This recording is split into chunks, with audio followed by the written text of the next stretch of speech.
talking about the other maps, but now we're excited to see Mirage as the first map. It's gonna be we don't have like each team who's gonna start in which side because the sides will be decided with a knife. It's gonna be like we're gonna be like normal game where you're gonna decide your side by knife round. Yes. And it's gonna be actually interesting to see this, not like a coin flip or like just by banning. Yeah. Yeah, I mean, it's the go-to thing to do, right? Knife round, just to decide on who goes attacking, who goes defending, and who's the CT&T. Other than that, like, I'm more or less expecting to see what their strengths are, right? Because there's some teams that are just really good at CTs, no matter what map it is, and there's some teams that just excel well on the T side. Now, it just depends how well can they also adapt to the opposing team, because adaptability is the most important thing rather than just being able to react. Like, you don't want to be a person that just reacts to what the enemy does. You need to adapt and to be able to change your strategy on the go. You can't just play one strategy and if it doesn't work, you're done. Yeah. Yeah, and this is Mirage. Mirage is more about taking control. So you take control of mid, you have the freedom to move, whether it's B to A, connector to short. So I think the fight and the struggle is going to be there in the middle, and I think one of the key points here in this veto is that Mirage and Dust2 are very close when it comes to the CTT like a probability of winning. So there is no upper hand. I think whoever starts strong will have the advantage mentally before technically. So it's good to start very strong. It's good to get lots of rounds on the CT side when it comes to Mirage. And I think, yeah, so mid is going to be one key point that both teams are going to focus on. But it's all about that late lurker, I think, from the T side and the anchor player when it comes to the CT side. These two players, I think, in my opinion, when it comes to Mirage, are the key players. I used to play as an anchor when I was at the A-bomb side, and it was horrible. A-bomb side was a walk-in free park. you can come in anytime, and you'll find me just jumping, holding a smoke. But I think in this case, it's going to be more about teamwork and flashing for each other. So I think it's a 50-50. Seeing these maps, so this is what I predicted, is that they're going to go for the safe picks rather than the risky picks. Yeah, safe picks has always been said. Honestly, Mirage, as I said, it's a default map. Everyone knows how to play it. But I feel like most of the teams are kind of comfortable playing the CT side first. As they say, like won the most rounds first, and then like you can play it on the T side in kind of a risky way. Yeah, it goes to show, like, because it's easier to execute your plans here if you're in the CT side compared to the T side, because T side is like heavy util usage, and counter util from CT is much easier to execute. It's, like you said, more on execution and how well you can retake a side or maintain that side. And a lot of, I guess, things to put forward on is how well can you pressure earlier on, right? Because of course, if you're in the CT side, you feel better because it's much easier to execute, and maybe you can farm more rounds that way, which will lead more pressure to your opposing team. And pressure is the most #1 thing that you need to take, especially in the first half of this round. Yeah, they are valid points. I think pressure is one of the most important things, I think, in CS, whether it's pressure in-game or pressure outside the game.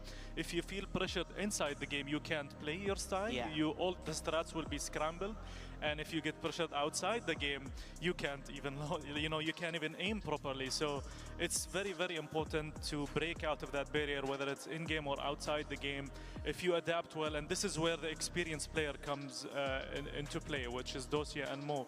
As we can see on the camera, Dosia is locked in. He's ready for this. He used to be one of the most amazing players on Mirage back in the day. So I think, yeah, whoever starts strong, gets the pistol, gets the anti-eco, I think is going to get a good head start. But once again, it's Mirage, so it's 50-50. Either it's a very hard stomp or it's going to be a 13-11. It's one of those maps.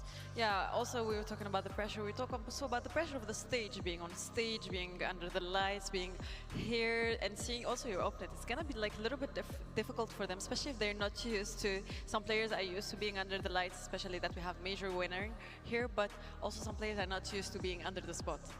Yep, 100%. The mental pressure is there, right? And then later on, you have the physical pressure of running around. So it's like, you really need to be set up for today. Yes, it's early in the morning, like some of the players are not used to the time zone here and all that, but you have to lock in, you have to play your best, because that's the only way you can continue on to the playoffs, is being able to get your your 2 foot in the front of the door, and that's when you'll be able to farm more points and see how well it goes throughout the day. Definitely today is going to be, or this first match is going to be what will dictate the pace, I would say, or expectations of this overall tournament. I feel like also in the fact that the third game or the last map is gonna be the real life map. It's gonna be like all of the pressure, all of the stress, all of like that, all of the excitement. Sorry, is gonna be in the end. It's gonna be shown in real life and shown in physical movements. Especially if it goes to a 1-1 score, Yeah. when that matters. Winning the physical game is gonna matter. When it's 2-0 and then you lose the last one, you're already up ahead. Yeah, exactly. So you feel less pressured, but when you go to that final map, and we talked about these teams have 2 extra subs, and these Yes. subs could be made or brought in to play the physical stage. So that's gonna be one of the strategies for the teams for sure. I mean, yeah, so Mirage, the pressure, we talked about that. It's also being abroad, flying, coming here to UAE in this amazing weather. Like, this is like the perfect time to be Yeah. in the UAE. And these guys, they're mainly based in the CIS region where it's even colder, but they Yep. come here, it's like summer to them. so, but then there is the pressure of you representing your country, representing your org from that country, and coming here, you know, fans all over the Yeah. world are here to support you. So that also add a little bit of, I think, an element of pressure to the more well-known teams, rather than the other team. So I think that will come into play. But I mean, we're waiting for the teams. We're gonna find out, I think, at the beginning, and how the play style, especially on the T side. If you play aggressive, try to Yeah. take control from the beginning, not full passive, full default, that's gonna show your style of playing, and your opponents are gonna read that. Some of them will know how to counter it. Others will be like, okay, let them take control. We're just gonna play passive. So beginnings, it's everything in this game. Yeah, basically another thing for me is to see how a team evolves in this tournament overall. Like, maybe some teams take a slow start. There are multiple teams that actually take slow starts, but as the day goes on, as the matches continue forward, you can see certain teams readjust and strategize on how well they're going to be able to adapt and play. Like you said, you can't really necessarily be passive. You don't want to give too much to the opposing team here. You kind of want to put your presence known here. And if I guess La Liga is what we will say, most likely maybe the underdog coming to this matchup, because we see legends, right? Their reason they're called GOATs here, and we have a major winner. I mean, so I still want to see La Liga push on through and show us what they have got, because my hearts are with them. Like, I do want to see them perform well. Yeah, we want to see all of the teams perform well. All of them did play before playoffs to get into the stage, to get to our stage today, this beautiful stage with the beautiful trophy that everyone is fighting for. Yes. Honestly, it's one of the things that they're looking for. So I want to see everyone performing well, but also we have to talk about the fact that it's not just also the Counter-Strike. So it's gonna be hard for everyone. Nothing you can really expect from this tournament, which is the best of this. It's like different. It's a different style that we're not used to see, but it's so good to see today. And the thing is, like, yeah, maybe we put so much emphasis on the digital, but Yeah. the physical will also be an important factor in case, you know, both teams or one of them reach the final and they tie up, then it's a forced physical team. And when you go out there and you play the physical map, that's where you get a understanding, you adapt to the game, you adapt to that, and you create a strategy that almost ensures or gives you a high percentage of winning the physical, which is the thing is about this game, the physical game, is that there is no win-loss percent. You know, no one knows No, how nothing. the other. And this is not the same map that was in Russia last year, so it's a different one, and they needed to adapt in a few days and to practice on it. And I feel like they obviously every team needs to win 2-0. I think last year XGOAT they won 2-0, so they Yes, didn't correct. go to the physical match. But if they do go to the physical, I think this might be more pressure on XGOAT because they haven't played more physical. So I think for them it's good to be there. You know, honestly, if I was a player, I would do on purpose to win a game and lose a game so I can get to the physical.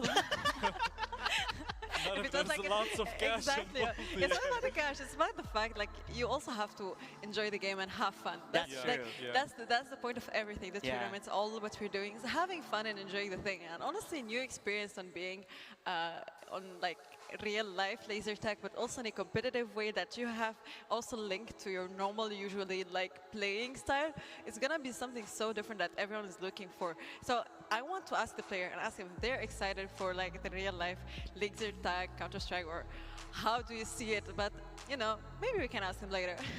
Yep, 100%. I do want to touch on a bit about the phygital aspect of things. Like you guys were talking some great points about it.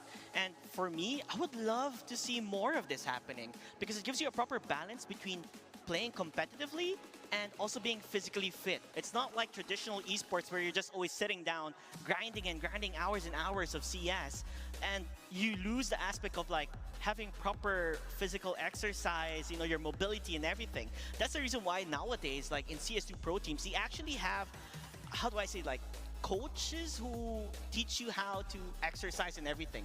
Because you need to not only be mentally prepared, but physically prepared. Yeah. And if Phygital continues on as they are now, I would love to see it grow more to be a norm in the future because the combination of the two is so interesting where you have a proper balance of being a gamer and being physically fit at the same time. Yeah, and we see lots of players who push for, you know, physical exercises and how important it is for the you know, the digital aspect of things. I mean, obviously when you are in good health and good shape, you can sit for longer, you won't feel pain in your back, so it's really important. And I think this is the good thing about the Phygital is when you are, I wouldn't say forced, but you need the win and you need to win physically. So that means you need to put in that effort, whether it's physical exercises and so on. We touched on this point where, like, whenever they want to go into the physical stage, is that they do warm-ups, is there a treadmill that they can use? And you must know that there is no shoulder peaking like